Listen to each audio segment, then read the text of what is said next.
On July 26, CCTV, China Daily, Xinhua, and other major Chinese Communist Party media reported a news article, Henan Xinxiang Communist Canal Breach Successfully Blocked Off. Similar to other reports by the state media, it did not include when the canal was breached, how much it affected the surrounding area, or how many people were affected. It only mentioned how brave and great the army was under the leadership of the CCP, and how it overcame the difficulties. Because the name of this man-made river is the Communist Canal, it seems to be more symbolic to the CCP. Since July 20th, heavy rainfall across Henan caused the water level of reservoirs and rivers to rise rapidly. A large number of reservoirs in Henan are releasing water to protect their own safety, and a large amount of floodwater rushed into the rivers, causing many rivers to overflow their banks. At 10 p.m. on July 22nd, the Wei River's embankment located in Xinxiang City was breached. At 8 p.m. on July 22nd, the Wei River's bank in Peng Village was also breached, 30 kilometers downstream of Xinxiang. At 8 a.m. on July 23rd, the left bank of Weihe River in Xindian Village collapsed. The right bank has been divided according to the flood release plan, and 7 flood storage areas have been activated. After the banks broke down, the floodwater was like a fierce beast, pouncing on the houses and farmlands nearby, completely unstoppable. None of the houses in the village were spared, and everything was flooded. On July 23rd, the Huojia Dam in Henan province broke its embankment. Rescuers and people on the dam quickly evacuated, and many people fled for their lives. On the same day, the Communist Canal also broke its banks, located at the intersection of the Communist Canal and the Wei River, with a width of more than 100 meters. According to the Chinese media, the previously mentioned banks were repaired on the 26th. In order to stop the breach, a large number of trucks loaded with rocks were pushed into the flood. The Communist Canal alone swallowed up more than 40 trucks, and the army dispatched several helicopter units to drop containers. After the old bank was repaired, the village of Hezhuang had another breach on the morning of the 26th, and the length was estimated to be around 50 meters. The reservoir discharge combined with the multiple embankment breaches have severely affected Henan province. According to the official reports, as of noon on the 27th, Henan's heavy rainfall has affected 13 million people, and 71 people were killed.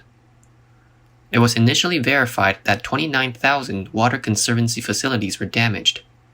A total of 933,800 people have been transferred to avoid danger in the province, and 2.5 million acres of crops have been affected, with 360,000 acres of crop failure.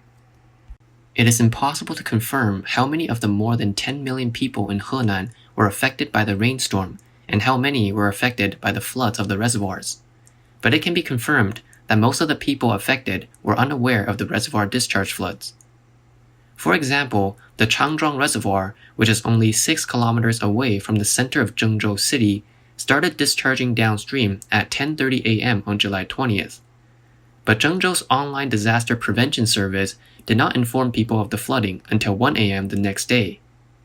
People went to work and traveled normally on July 20th without a clue, which led to this major disaster in Zhengzhou.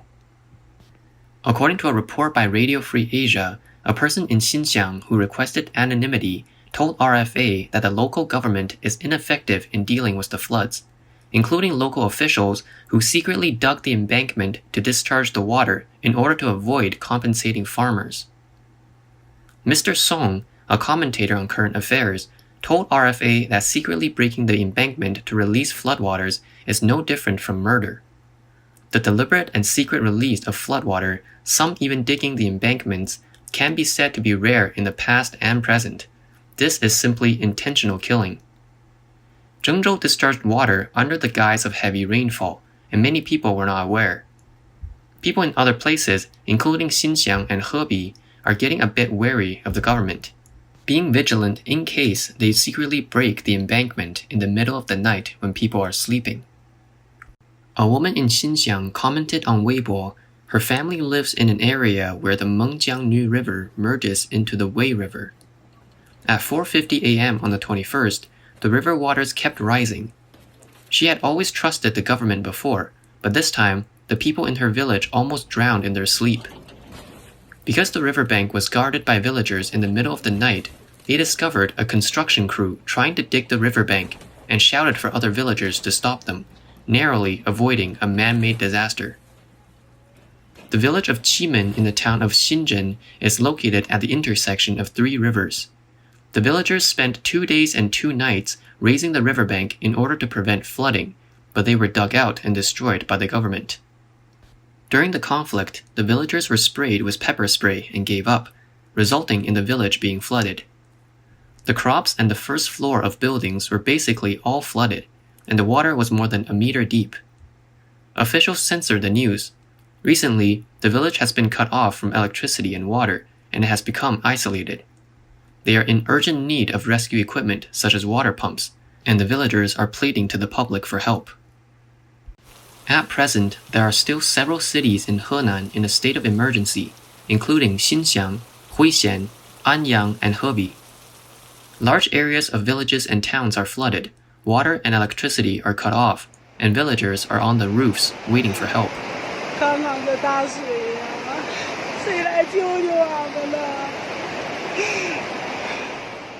There was a story circulating on the internet about a villager who was trapped in his home by the flood and called and asked for help online, but no one responded. In the heat of the moment, he berated Xi Jinping on Weibo and was soon taken away by the police. There is no way to verify the authenticity of this story, but it encapsulates the current state of affairs in China, where stability is paramount and police control over people's speech is far more important than protection of their lives. At present, due to Typhoon Infa, Henan province will have heavy rain or even torrential rain in the near future, and there will be reservoirs of all sizes that may continue to flood. The disaster will only get worse since the Weihe River's breach has not yet been completely closed off for the time being. While praying for the safety of the people in Henan, people are also reflecting. The floods in China seem to be getting worse and worse every year, but how many of them are the result of the party's evil deeds many decades ago? How many of the floods in China are natural disasters, and how many are man-made? The People's Victory Canal, an irrigation project to divert water from the Yellow River in Henan province, was launched in 1951 and opened in 1952. Mao Zedong, former leader of the CCP, inspected the canal project on October 31, 1952, and opened the Yellow River irrigation gate with his own hands. He also put forward his idea that, along the Yellow River, it would be great if every county could build a gate to divert water from the Yellow River. His idea was soon implemented, and a large number of irrigation projects were built in Henan and Shandong province. Starting in 1953, the Communist Party built a large number of canals and reservoirs. The Ministry of Water Resources and the Ministry of Rural Work proposed to vigorously carry out the construction of small-scale water conservancy projects for the masses.